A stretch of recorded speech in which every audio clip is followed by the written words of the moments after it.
Thank you very much.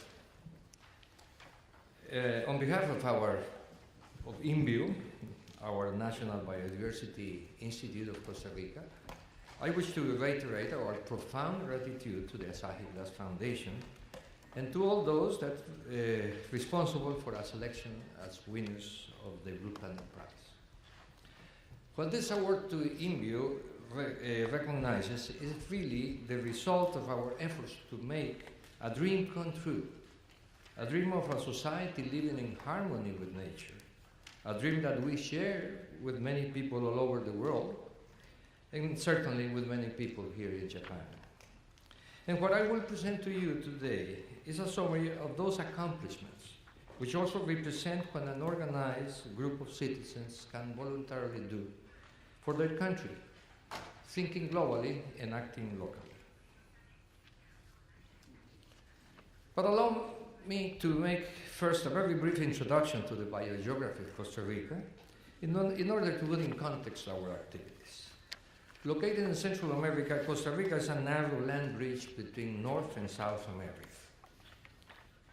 Its natural characteristics are determined, among others, by its tropical geographical position separating two oceans, constituting a corridor between two continents with a geology and topography resulting from complex tectonic and volcanic forces, which largely determine its diversity of microclimates. It is a biodiversity-rich country in terms of species and ecosystems, home of an estimated 500,000 species of plants, animals, and microorganisms. Dr. Janzen thinks now it's a lot more than this. Found in a wide array of ecosystems, including dry, the rain and cloud forest, or coral reefs and mangroves. As a country, Costa Rica is not eco-utopia. The known drivers of global change and biodiversity loss, particularly land use change, resulting from agriculture and urban expansion, have seriously affected species and ecosystems in the country. Land use was particularly severe between 1940 and 1980, but that it was largely halted and reverted by the parallel establishment of a system of protected areas, initiated in the 70s, which now comprise nearly a quarter of the country, complemented by diverse measures to control forest degradation and forest loss, including the current scheme for payment for ecosystem services. As a result, nearly a third of our territory has recovered a good part of its dense forest core. And between 1986 and 1990, a small think tank integrated mainly by conservationists and scientists, including Dr. Janzen and myself, we had the golden opportunity to serve as a source of information and criteria for decision-making to the newly created Ministry of the Environment. It was clear to us that biodiversity conservation and a viable system of protected areas could not possibly subsist relying on guards and fences to protect them, with no consideration to the needs and aspirations of the neighboring rural communities or the society as a whole. Biodiversity in protected areas in particular had to serve as a base for the social and economic and intellectual development of the country. A central element for this sustainable development was the system of protected areas and conservation areas. Guanacaste Conservation Area has served as a pilot project, which Dr. Daniel Janzen will describe. In our view, a viable biodiversity conservation strategy had to be based on these three pillars.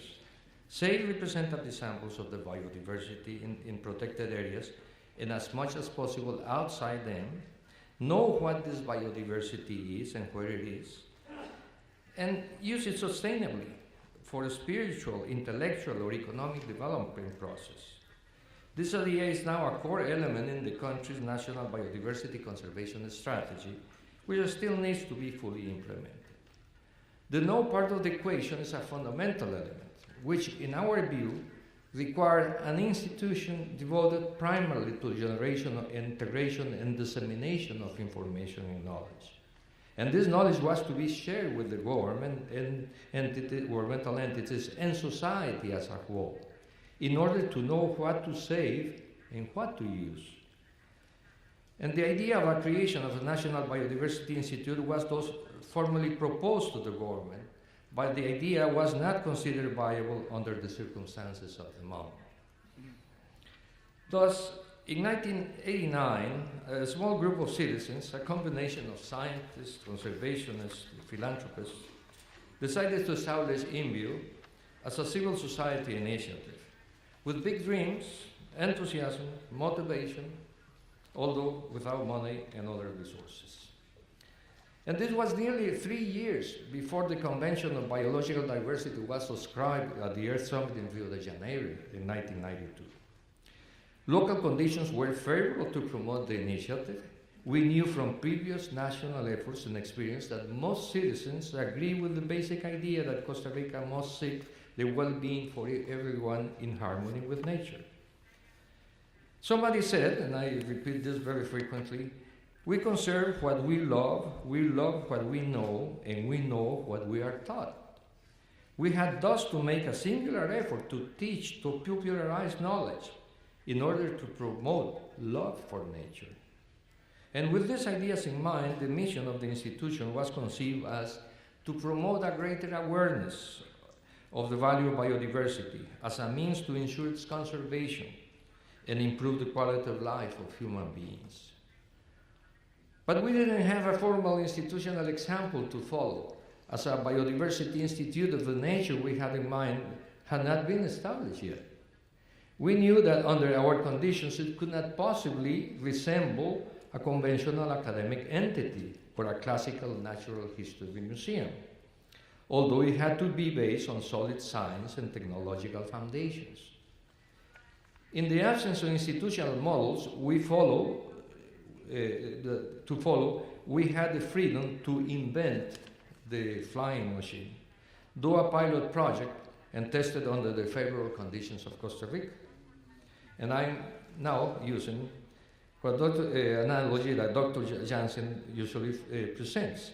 The right products and their flying machine, shown in the illustration, tested under the favorable conditions in a calm day in the plains of the Midwest of the United States.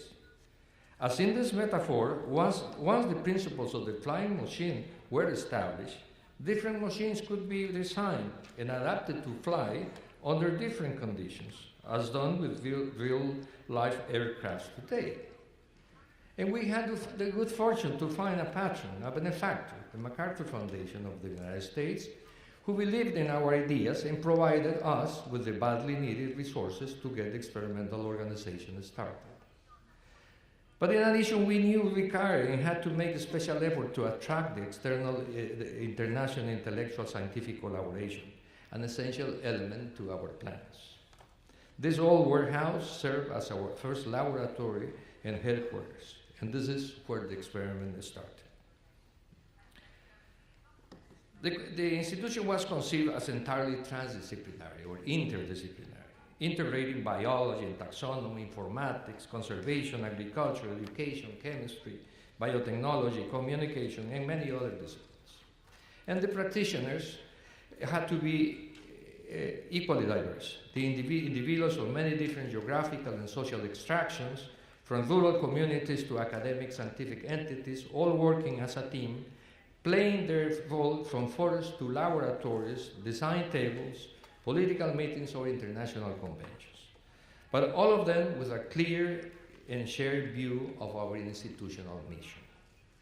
And it has been truly a dynamic learning by doing the institutional development process, with failures and successes, with changes in routes as obstacles appear, that still continues as national, international, political, economic, and environmental conditions change.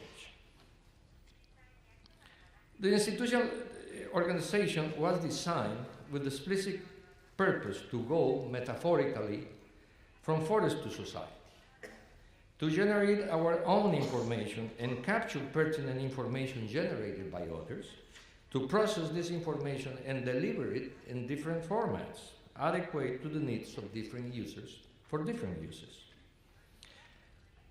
The first step was to initiate an inventory as complete as possible of the plants, insects, and other arthropods and fungi in protected areas in lesser known regions of the country, and not duplicate efforts done by other taxonomic groups on much better known groups like the vertebrates.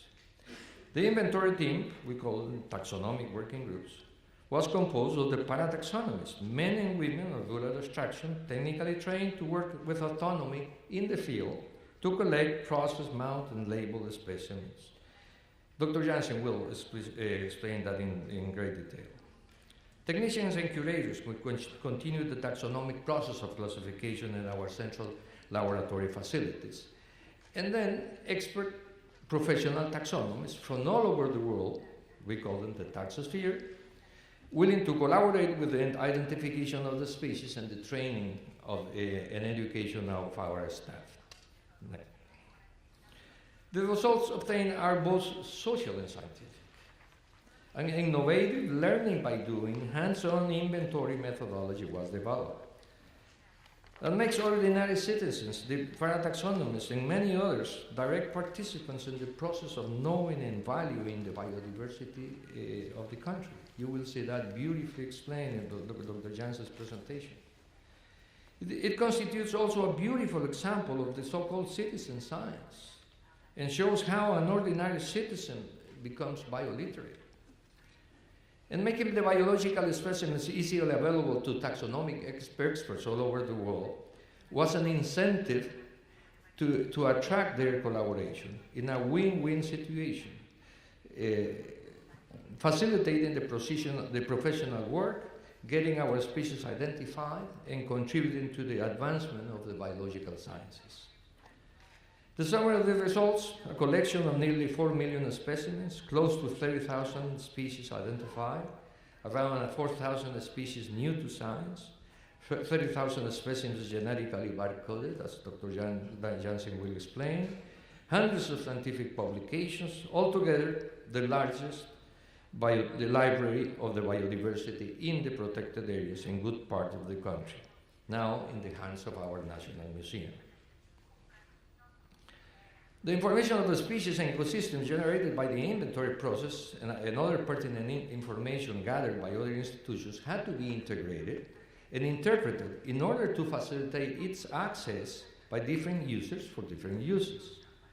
To start with, all biological specimens of the collections were digitally barcoded in order to associate through ATA, our information management system, the identity of the species to its geographical distribution, climate, land use, and other ecological considerations, in addition to pertinent literature. Furthermore, ATA associates our information with that of other institutions which conform CR-Bio, a National Biodiversity Information Consortium. ATA also shares the information at an international level with regional or global biodiversity information networks, Encyclopedia of Life, Global Biodiversity Information Facility, etc. Thus, 100% digitized barcoded systematic collection associated with data, our information management system tool, but in addition, the pertinent information presented in a Costa Rican Encyclopedia of Life, including the natural history of the species. This information is thus easily available nationally and internationally, with many thousand pages views per day.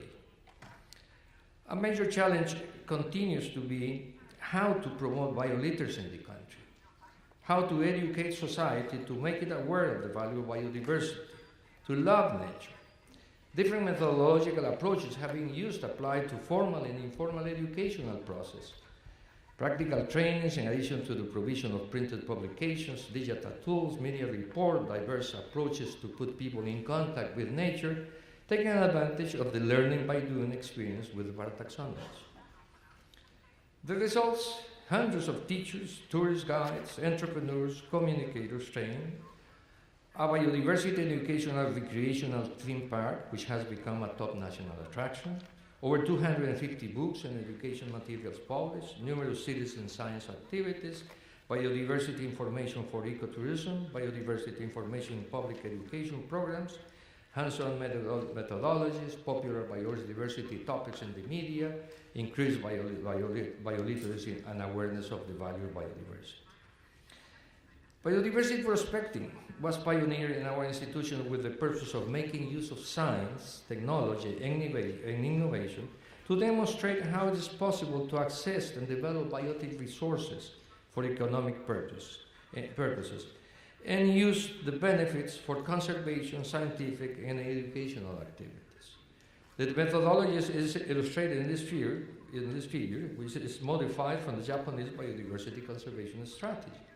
In the first step, INBio and commercial academic partners, Nacional, International, established the terms of a collaborative research agreement, which contemplates scientific, technical, legal, and economic considerations, including a 10% upfront payment for the protected areas. Second, the application for governmental permits of access to biotic resources or private areas. Then, the access is carried out, and collaborative research is conducted by INBio and the partner institution, as much as possible in Costa Rica. We are not thus simple providers of biotic resources. Development and commercialization is done by the commercial partner in Costa Rica or abroad. And economic benefits are shared 50-50 with protected areas. Non-monetary benefits, very important, include technology transfer, development or legal, commercial, technical, and scientific capacities. The results, without pretending it to be, became pioneers in access and benefit sharing. The INBio-Merck agreement we entered in 1991 established the basis of many numerous agreements which followed. CBD, Convention of Biological Diversity, puts our access and benefit sharing agreements as examples to follow by others.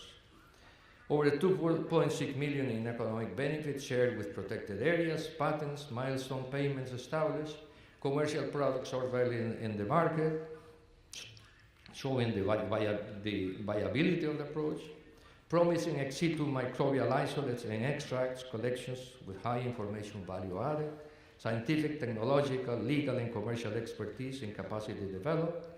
Thus, the potential of bioprospecting has been demonstrated and ways to be fully developed by far-sighted partnerships with technically advanced countries.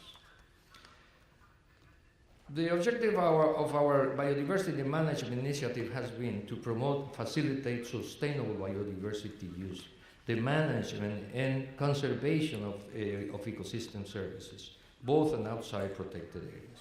Our goal has been that of a liaison, a facilitator, of provider of pertinent biological, geographic, climatic, social, economic information collected from different sources, such as inventories, publications, and databases, put in adequate formats with the direct participation of users and managers. The results: numerous protected area management plans, ecosystem system assessments, landscape trail interpretations for tourists, land use planning, community development, biodiversity management programs in agriculture or in urban ecosystems. And in addition, an additional service which naturally emerged was the provision of biodiversity information for decision makers.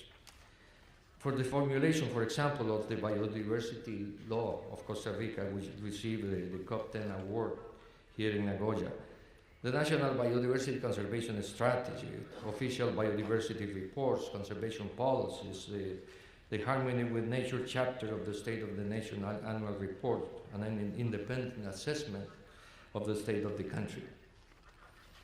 Another naturally emerging contribution was to share this knowledge and experience with other countries. In response to a specific request, technical assistance on a specific topic is provided. For example, in bioprospecting, management plans, information management, ecotourism, inventory. The institution has contributed to the development of capacities in 45 different countries in the Americas, Africa, and Asia, in a true South-South collaboration to help comply with the terms of the CBD. We have received over 100 technical visits from countries from all over the world, and altogether it has been a beautiful opportunity to collaborate and learn from others, and reciprocate the support we have received for our own development from many different countries. To conclude, several different factors have enabled INBio to comply with this mission. And they include the international relevance of the topic at the inception of the institution, the political support of different governmental administrations, the availability of educated, motivated, and committed individuals, the organizational design and functioning, an enabling national, institutional, legal, and cultural environment, the intellectual collaboration of the scientific community, and the financial support of external philanthropic, bilateral, and multilateral agencies, and the country's historical efforts to conserve biodiversity in the context of a sustainable development agenda, and the growing public perception of the benefits of, let's say, the green economic activities. From the perspective of our missions, two key lessons have been learned. Shared dreams forges commitment and teamwork. People are willing to work for a cause. Second, if love for nature is cultivated, nurtured, people learn and act. Finally, an example that speaks for itself is beautifully illustrated and personalized by Carla Taylor, a young girl from an isolated small town in our Caribbean coast. Recruited for the first female parataxonomist course in 1994, which Dr. Janzen and Dr. Holweg coordinated, among others. After several years as a parataxonomist, Carla moved to a new job and became a prestigious nature tourist guide. Nearly 20 years after that course, this is what Carla has to say about her personal and our institutional odyssey. An institution named INBio transformed our lives. Thank you very much for having planted in each one of us the commitment with the conservation of biodiversity and with our society. This is what we wanted to achieve with our mission. This is our dream come true. These experiences and recognitions, such as the Blue Planet Prize, constitute a significant encouragement for us to continue with our efforts. Thank you very much.